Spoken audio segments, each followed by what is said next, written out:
Hey everyone, in this guide, I'll show you how to verify your age on X, formerly Twitter.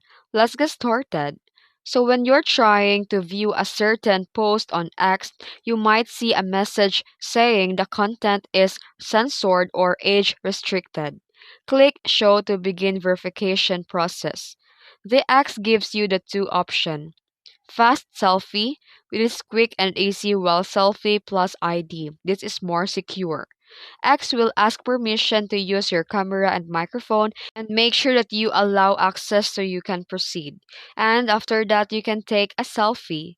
And once submitted, the X will process your selfie and your age will be successfully verified. You can now view age restricted content.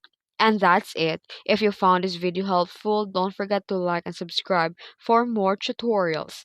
Thanks for watching.